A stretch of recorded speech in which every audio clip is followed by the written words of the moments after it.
Hello, listeners. It's a pleasure to have you with us again. This is another episode of the ScienceShed. I have a young gentleman sitting opposite me. Who are you? Hello there. My name's Stephen Lee. I'm an academic at the University of Cambridge. I'm a physical chemist. Who am I? You're Nick Evans. You're an associate professor at Southampton University and a bioengineer. And why are we here? We're here in the ScienceShed to kind of come together to chat about science a little bit while we kind of insult each other. Well, that does sound very informative and possibly entertaining. Shall we try and do that now? I think so, yeah. Okay, listen on.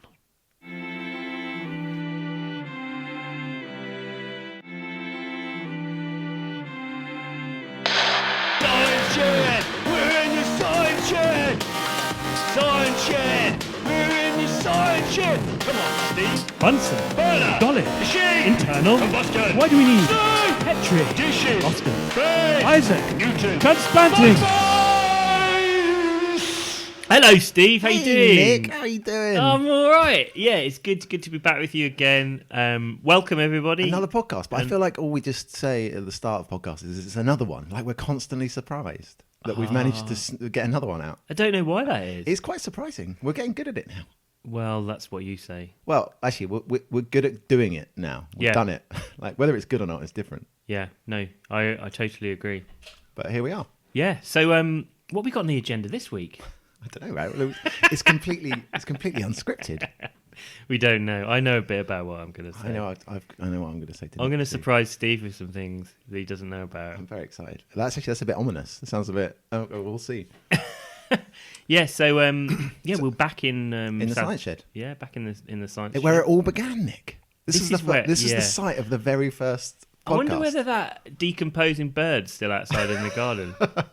I had a problem this morning before you arrived, Steve. Yeah. We're actually in Southampton in my house again. So I was preparing for Steve's arrival by buying a selection of fine artisan cheeses. Steve's got very expensive He likes to pretend tastes. he's sophisticated. But Exactly, and also some bottles of vintage champagne. Excellent. We'll Just have so those he later. was satisfied about being here.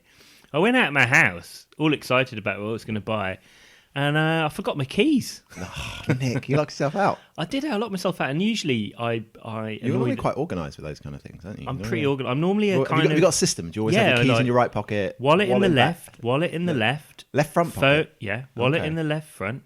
Phone. Phone in the front right. Yeah. Keys in with the phone. Controversial. I So know. you just scratch the screen. Well, no, because I've got a big phone now, which my student I inherited from my You student. should thank them. Yeah. Thanks, Dan. It's Thanks, a good Dan. phone. But it's got like a kind of, it's so big that Yeah. it fits, almost occupies the entire width pocket. of my pocket. So then Whole the key, pocket phone. That's Yeah. the very first world problem, isn't but it? then the keys can go on the right surface where the screen is not. To the back. And because the phone's so big, they can be trusted to remain there. Wow. But this morning, I just didn't think about it. I just left the house. I'd thought about, I was organised enough to remember to take an old carrier bag with me, but not organised enough to remember my keys. So I tried to get in my next door neighbour's house on one side because she's got a key, and normally we're good friends, so normally she does. She could help you She out. wasn't there. She's in Bournemouth. So I texted her. Did you break in? No, I went to the other neighbour. Other neighbour. On the other side. Also very nice. She doesn't have a key, unfortunately. And she was also in a dressing gown. It's quite early. Well, I want to say early in the morning. It's about 9:30. Okay. But it's Saturday. you Yeah, know. that's allowed. And so I had to go and climb over her fence in the back garden.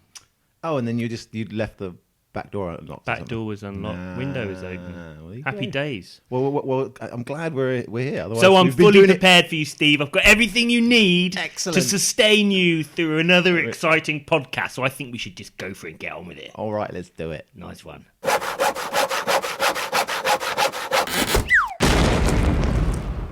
Hey, Nick. Hey, Steve. How you doing? I was just wondering what you've been doing this week. Yeah, I've been pretty busy at work this week. Been playing a lot with a few different bits and pieces. Actually, I wanted to tell you about it, right? So, Yeah. So we. What have you been playing with, Steve? What have I been playing Hopefully not your nuts again. Thanks, Always Nick. plays with his nuts. No, I was. So we got this paper accepted, right? Oh you got yeah. one in Nature Communications. Yeah, it's pretty exciting. Congratulations. And we're getting all doing. Quite a It's an bit average, though, isn't it? Yeah, fuck you. Shut your mouth. Anyway, I wanted to do some cover art, right? You want to do some what? Cover art.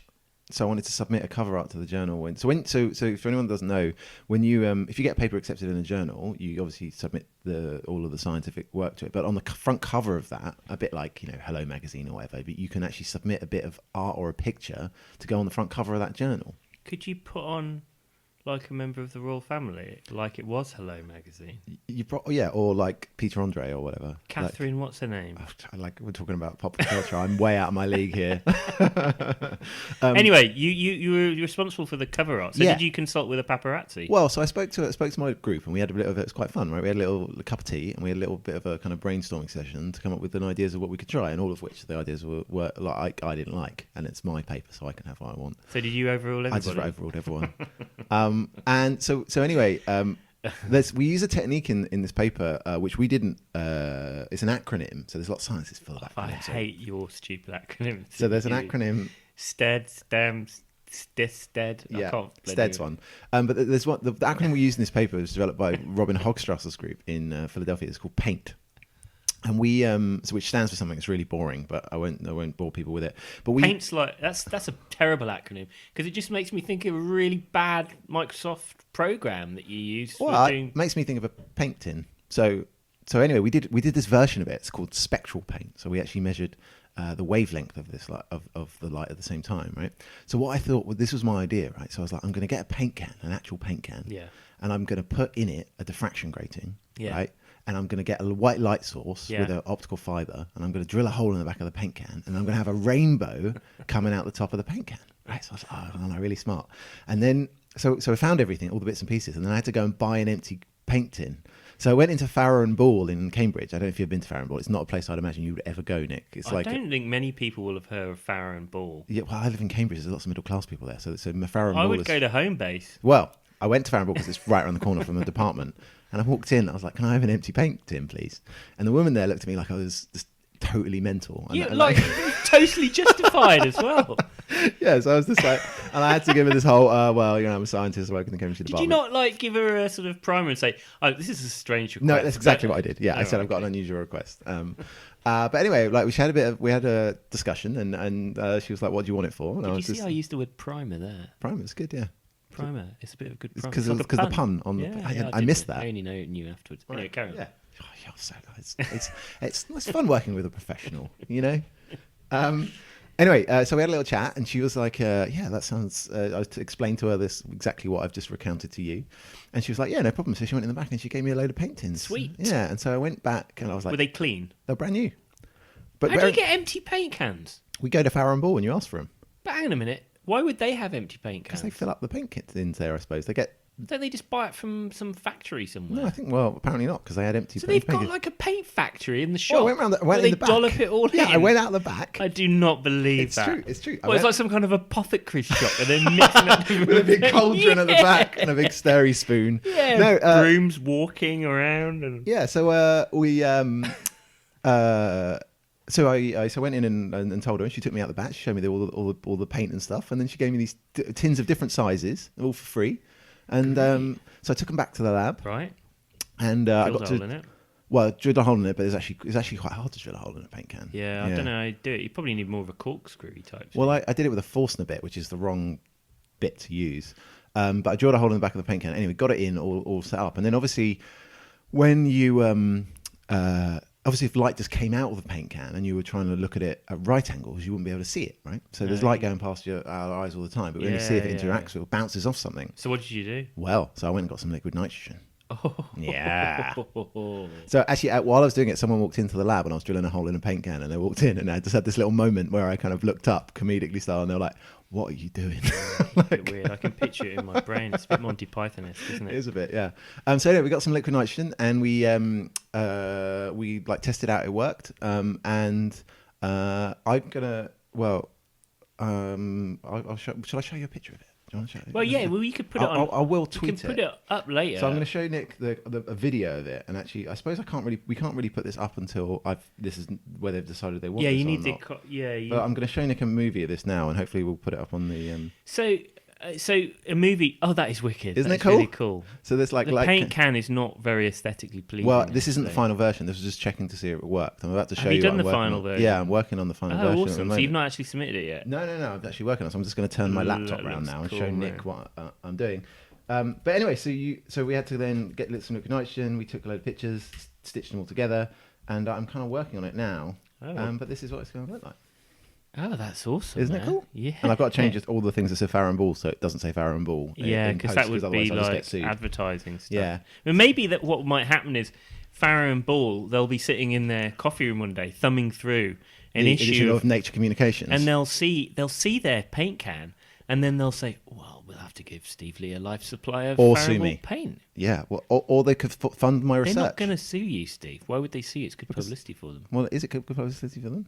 Like Why it's wouldn't it's it their be? brand. I'm Promoting their brand. well, not really because I suppose I could have gone to What are you Dulux. talking about? If people mention something on the radio or TV, like Yeah. a comedian or something, they immediately get inundated with loads of the thing that they've mentioned. So I shouldn't go after paint. I should go after beer. I should go for an acronym. Aston Martin cars. Exactly. All right. Do you know what? I think we can make up an acronym for Aston Martin. Let's do that.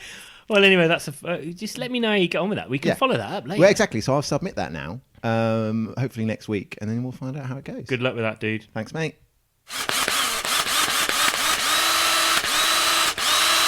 Steve, do you like the Sky at Night? I love the Sky, not quite as much as you do. I know my you're favourite. a massive fan, aren't you? I was watching Huge. it this week. I think there's a new series of it or something because it was advertised. So I always set my box to record it by default. The Sky at Night is the best science program on the television Of all time? I don't know about that because I like different Sagan's things at different times. Cosmos was pretty special. In my I've never opinion. seen that, but I liked Tomorrow's World when I was about I remember 12 years Tomorrow's World. old. That was good. Yeah. And I like Johnny Ball's programs. We talked Johnny about Ball. him before. We're going to get Johnny Ball on the podcast. Johnny Ball. Anyway, We should email so him. Sky at Night is a brilliant program. I really like looking back at the old pictures, the old versions of Sky. Things like when they didn't know that Mars had an atmosphere. Oh, and- dude, I've got some books upstairs. I've got Sky Yeah. at Night books from the 70s. Oh, that's so cool. when they didn't know what quasars were. Wow. But they didn't know what they were, but they knew they had the data. Did they even discovered them, but they hadn't worked out how they work? Or Didn't know what they were. Right. Some people thought they were inside the Milky Way. Cool. Well, for everyone out there, quasars, of course, are quasi-stellar objects or something. Yeah. And they're a long way away from us. They're sort of early galaxies or something, or Proto-galaxies. something like that, and they're from very early in the universe's history. That's why they're so far away. But anyway, Sky at Night. I was watching that the other night. Yeah. And I think it's really good at the moment because, poor old Patrick Moore, who passed away. He was That's sad. He was amazing. Brilliant. I Yeah. love total enthusiast, infectious enthusiasm. Everything that's good about the BBC, I think, that kind of like that person just interested in it, would not normally be very kind of media savvy, but just kind of got on with it. And he was the games master. So, what a career. What a career. He was. He was a good guy. I saw him talk once. He came to talk at the hospital in Wolverhampton. He gave an excellent talk, and he's Did he such play a the fun xylophone? man. He did not at that talk, but he just seems like he always seems such a nice man. It's I just a agree. shame he had some quite strong views on women and fox hunting. Oh, dear. But we won't go Won't into talk those about at the that. moment. I think they're best brushed under the carpet. Yeah. So anyway, I was watching it, and I think they've got a great team of presenters on that at the moment. Right, I haven't And they're seen better it than your.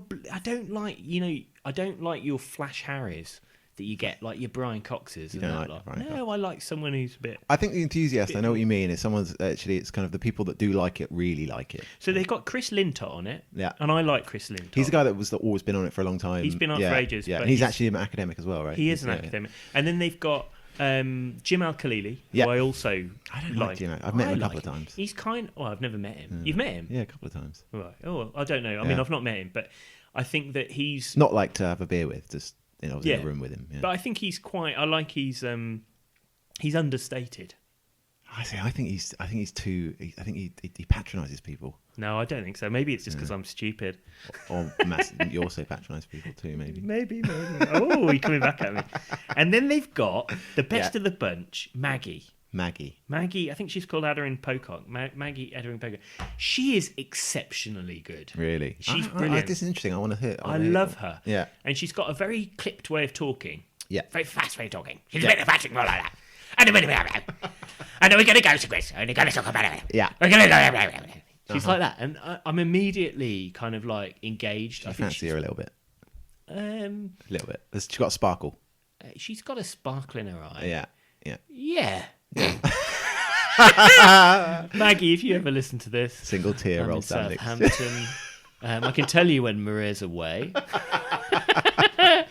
Right. Anyway, okay. so Maggie. yeah, but they were a great team, and they were talking this week because they've discovered this planet quite recently around Proxima Oh Centauri. yeah, the closest exoplanet. Yeah, Amazing. It's like 3 light years away or something. Yeah, 3.8 or 4 or something. Right. I can't remember, but that was brilliant. And That's they amazing. interviewed one of the guys. This is the other reason I like it. Is they do an interview, and it's not, the guy's not necessarily been prepared for it. It's just an interview with the science guy, and he was interviewed talking about it and how they discovered it and things like that.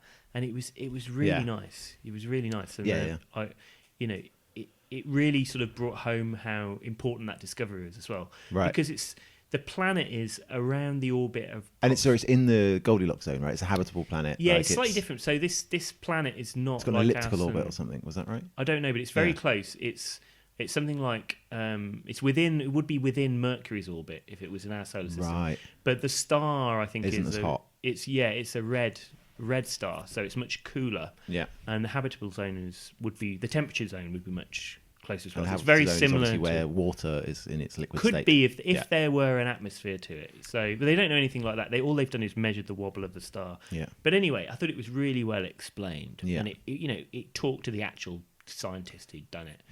I That think must be he's so exciting when you're because I mean, if astronomy must be quite boring, right? Because basically you just sit in some very remote place staring at a little screen, like integrating photons, and then and particularly for these exoplanet discoveries, what they're doing is they're looking at the fluctuations of the star as the planet crosses in between us and the star. Yeah, and they don't actually see it either. They just recover it much later on by but it's all deconvolving a load of so numbers. you extract it from the numbers. Yeah. So you do all of that. You go fishing, basically, and you don't know you've caught the fish. This is why I didn't quite understand, because they'd spent something like 60 days using some massive telescope to look just at Proxima Centauri. Oh, wow. To do it. So okay. they must have had some kind of inkling, or they must have thought, well, why don't we do it because it's our nearest neighbour? Did they say how many we found now? There's like a few thousand exoplanets. There's a lot. It's amazing because literally 10 years ago, there was none. We had none. We had zero. Incredible. We knew of 0 planets outside of our own solar system. Talking about this, so in the same... The other thing which fascinated me was... Yeah. Do you think in our lifetimes we'll ever be able to send a probe to another star? I don't know. So I didn't think so either. But by the end of the program, I was kind of like, maybe it's possible. So there was a guy, and he has proposed what you could do is you could make a spaceship that's around a gram in weight. Right. Or several spaceships that are around a gram in weight. Right. Which is not a lot. It's tiny. But he was arguing, well, on a gram, you can fit quite a lot. You can fit a camera, you can fit receivers, you can fit a lot of stuff. Yeah, I mean, just think of all the miniaturization that occurs in your phone, for instance. Absolutely. Yeah. So how do you think you're going to get a spaceship that weighs a gram to Proxima Centauri in less than a lifetime? Well, you have to accelerate to a very fast speed. How would you do it? So there's a couple of ways that I think people. So there's the ones you can probably push it with photons. So That's I guess you what they fire were a doing. laser at it. Yeah. So they had these. They had. He was saying you could have somewhere in 50 gigawatt. Is it gigawatt or gigawatt? Giga. Not in Back to the Future. Not in How Back many to the Future. gigawatts was it? 1.21 gigawatts. 1.21 gigawatts. Ah! Yeah. So you can imagine this dude who came with the idea. He's going 50 gigawatts. Wow. So he was in his lab. I don't know where he was. Yeah. Doing all that stuff. Thinking, we can find it. We So can we- do it. So so what you see? we move He's a stuff wafer, around with a wafer thin. Yeah. Wafer. It has to be wafer thin. The trouble with using light over that distance is that you do get dispersion. It scatters. No. You don't have. You only have to shine it for a few minutes.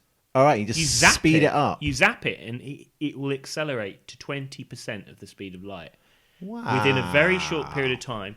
You shoot it off. You could do it lots of times, and that's that. And I was thinking, oh my god, The light. that's amazing. Maybe they can.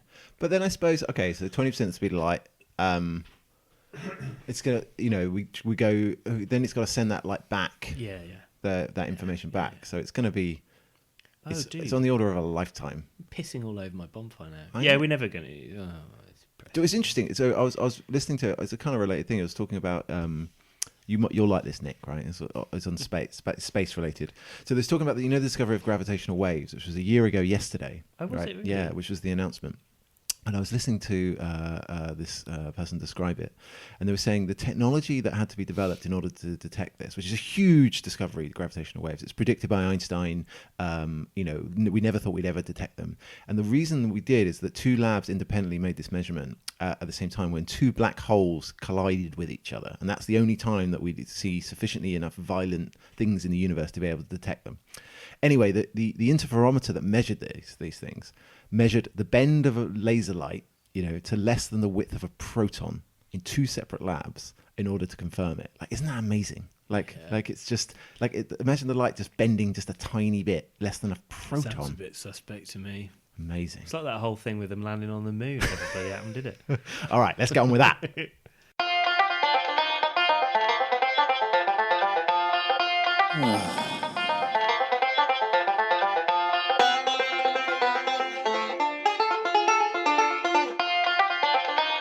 What's annoying Nick?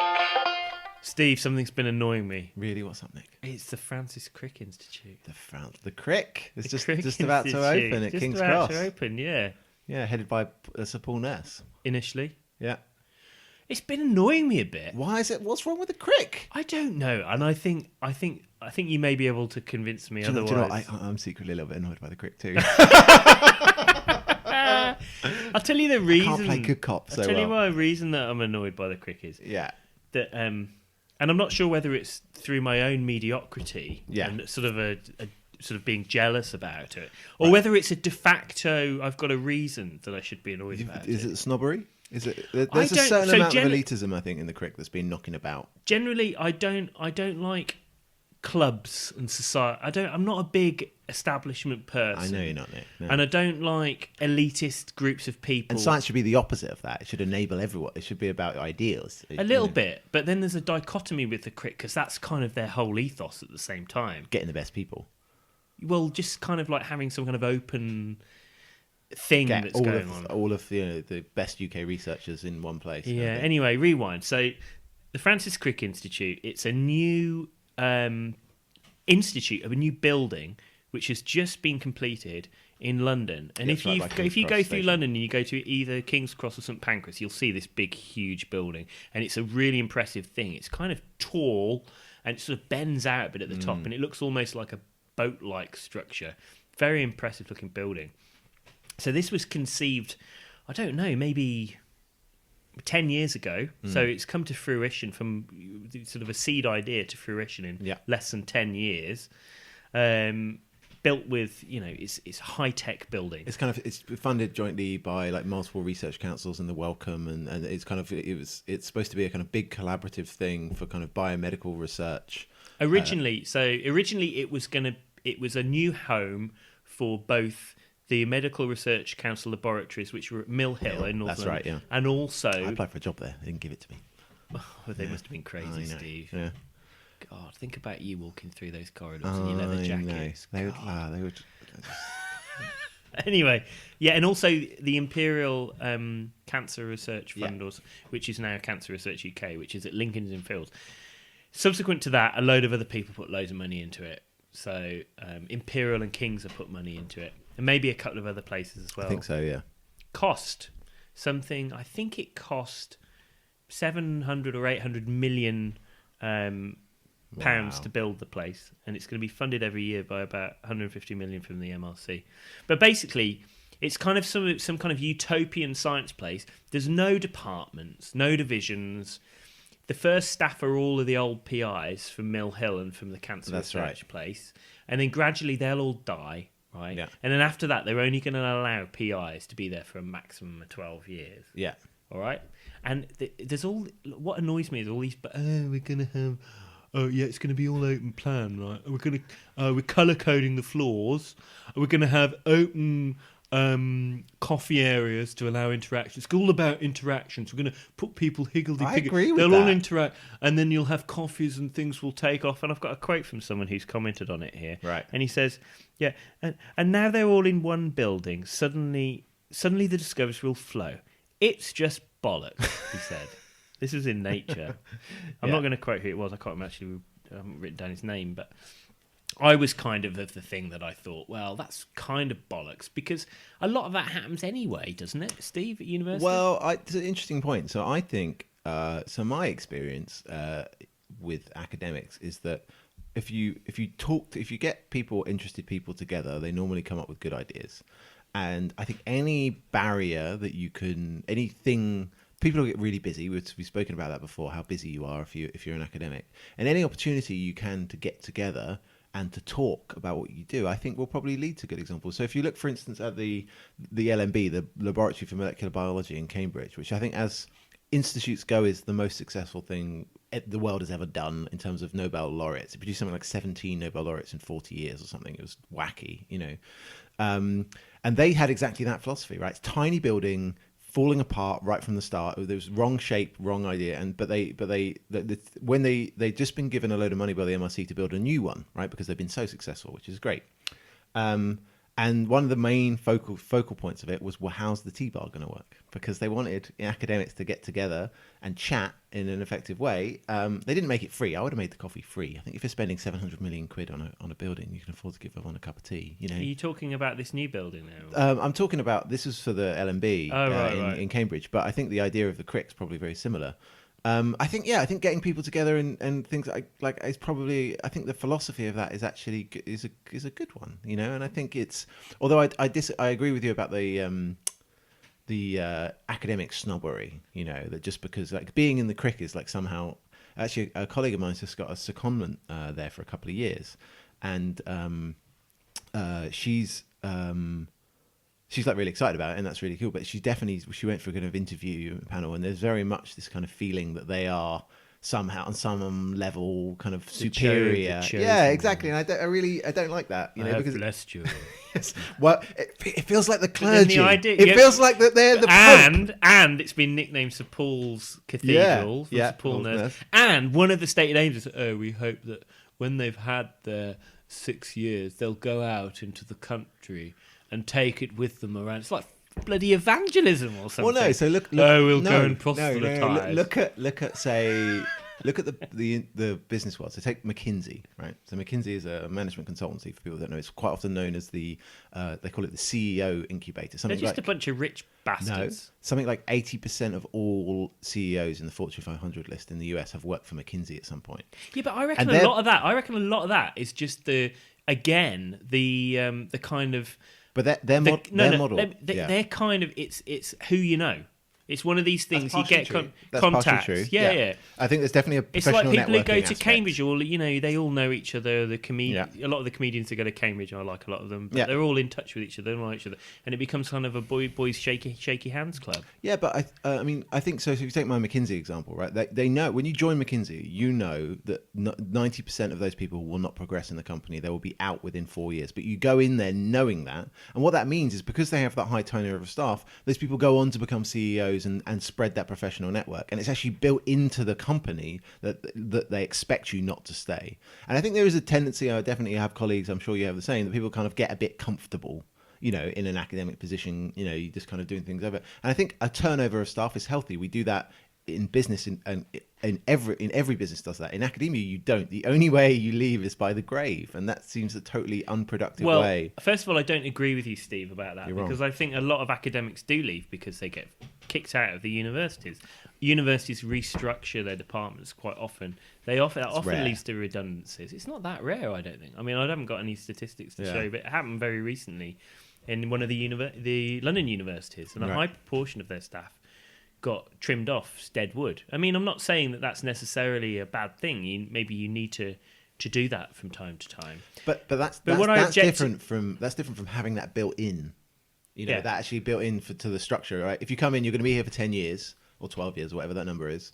and we expect you to leave. So people come into that job with the expectation that it's not going to be for life. Which Yeah. people go into that job that you're talking with, the university restructures, with the expectation that they're going to be there till they're 67. Yeah. And I think that's not helpful to science. Yeah, I like, progress. and actually, you bring me around a bit here because I like the idea of staying somewhere for a limited period of time. Yeah. I don't want to be. Oh, sorry, guys, where I work, but I don't think I want to be there my whole life because it just feels too. It gets a bit stagnant. I'm just a bit of a. I prefer to be a bit more transitory. I agree.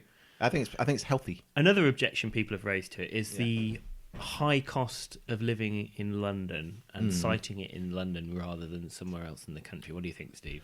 So, so it's interesting. So the Crick has got a big, strong structural biology component, right? So they have a lot of electron microscopes and crystallography machines. Yeah, all under the ground, I think, aren't they? Yes, but the issue is that at the moment. Oh, that's another thing that they've done. They've put some instrument on each floor randomly so that people have to go that's cool. to use... Right. So they have to interact with each other. So they have to go somewhere. So do you know what they've done, right? Is they've realised that scientists are really like socially inept, right? And what they've done is they've had to engineer solutions that require scientists to talk to each other rather than just lacking eye contact and walking around, shuffling your feet around like being an invasive nerd, going making the nerd noises. Yeah. But yeah, so all of this. It's interesting that they, that, like you said before, a lot of the MRC was done in Mill Hill, which is a nice leafy suburb of London.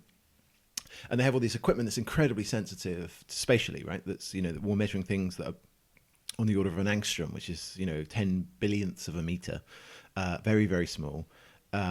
And what they've done is they've built this new fancy institute right by two of the biggest train stations and underground stations in the country. And that's not to mention Crossrail as well. Yeah, exactly. Which apparently is actually a big problem. Really? For it. Yeah, huge problem. Yeah, I mean, I mean, why did they not think about it? Surely someone had I think they did, but they were just like...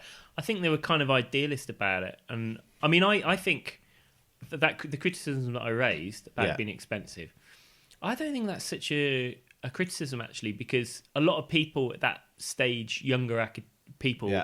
They want to live in an exciting city. I mean, when I was that's why all companies, like Google and these kind of interesting. Yeah, but they get a lot more bloody money than a postdoc does. No, that's true. That's true. But the reason they cite their company in London and not in Berlin or something, the EU headquarters is in London. Yeah, it's because it's a dynamic city full of interesting intellectual talent. Absolutely. So, I mean. And when I was a postdoc, I went there. I took the job because it was in London. Yeah. Because I thought I want to live in a good city. So I don't think that is a criticism. I think that's not good. I think people. We don't do the job for the money. We've spoken about it before, right? You do it because you like it. Yeah, but having said that, it doesn't mean that there's not really other exciting cities in the UK. Like, of course. I mean, Bristol, Birmingham, Manchester. Manchester's incredible. Newcastle's a great place. There's loads of really good cities. Scotland as well. So maybe they could have had a bit more imagination. You know where he wanted to put it originally? No. So Paul Earth. On the Mall? No. Something. Oh, no, it must be somewhere of scientific importance. Was it the Royal Institution or something? No. The opposite. Ah, it's going to be really He boring. wanted to build a mega lab in the Millennium Dome. Ah, that's so cool. So he said after the New Year's Eve stuff, 2000, he wanted to have a mega lab. Don't know why that didn't work.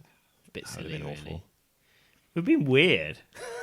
You can't. I met Paul Ness once. He's a nice, he's an interesting kind of guy. You kind of need people that dream big, and he definitely dreamt big, and he's managed to deliver. What did you say to him? We had a chat. So actually, one of my collaborators used to be one of his PhD students. So we kind of had a little chat about that. Yeah. But yeah, so Paul Nurse, for anyone who doesn't know, was the president of the Royal Society. He's also a Nobel laureate. He does work in like DNA repair. It was fission yeast, yeah. So he discovered some of the really well-known what are called oncogenes. So they're genes that you have in yeast and in people, but when something goes wrong with those genes, it causes cancer. So the work in yeast became extremely relevant to cancer sciences, basically. And a lot of drugs have been developed off the back of it. He was knighted in 1999.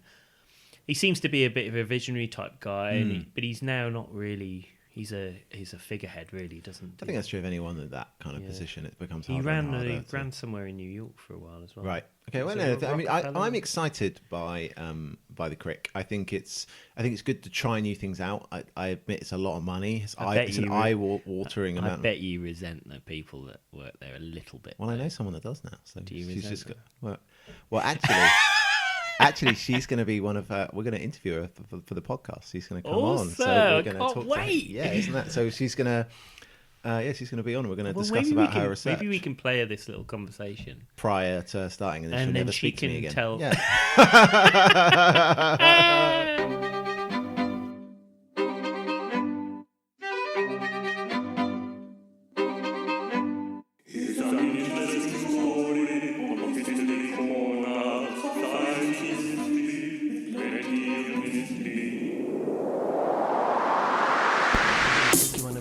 Science of the past. Pulled any month, got some cold in your glass. I didn't have the internet, which is a Game of Thrones, but still I had some fun with any shit like telephone.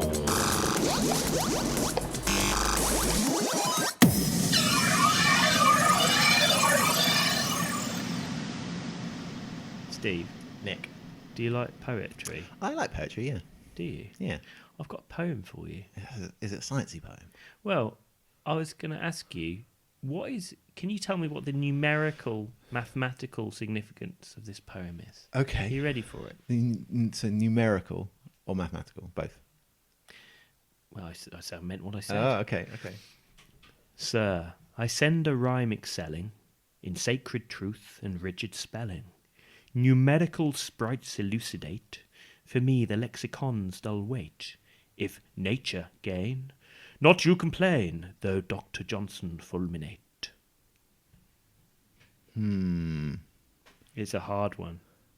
It was written by a Fellow of the Royal Society, anonymous, in the year 1905. And numerical. Is it something like? Are they all primes? Are they the letters? Are they all? Is that right? You're on the right lines. Are they? Is You're on the right number lines. of letters in each? No, you said I. There's an I in there, so it can't be one. So one's not a prime. Oh, shall I read it again? Yeah, quickly? go on in. Sir, I send a rhyme excelling in sacred truth and rigid spelling. Numerical sprites elucidate, for me the lexicon's dull weight. If nature gain, not you complain, though Dr. Johnson fulminate. I don't know. What is it? Okay, it's something to do. It's a mnemonic for something. Can you think what it might be a mnemonic for? So a way of remembering something. Yeah, I know. Yeah, okay. What might you be trying to remember? In maths. In maths. What sorts of numbers might you have been trying to remember before the advent of calculators? Oh, is it like the like logs tables or sine or something? Close. Something a bit more basic than that, actually. Something more basic than sine waves. I don't know, Nick. What is it? It's a mnemonic for remembering the numbers in pi. Oh, cool. So it starts with Sir 3. Yeah. I send a rhyme excelling 14159, and it goes on all the way till the end. Wow, that's cool. It's a bit silly, really, isn't it? Wow, that's There's a series of other German one and a French one.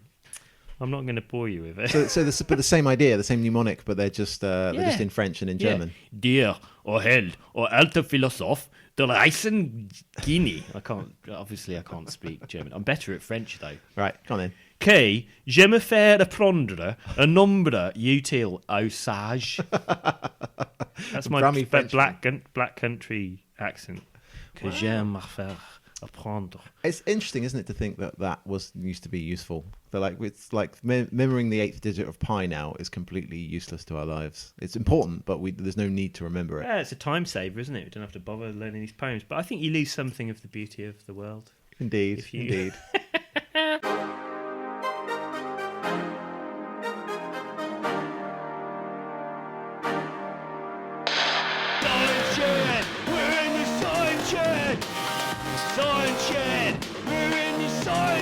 Come on, Steve. Bunsen. Burner. Dolly. Machine. Internal. Combustion. Why do we need?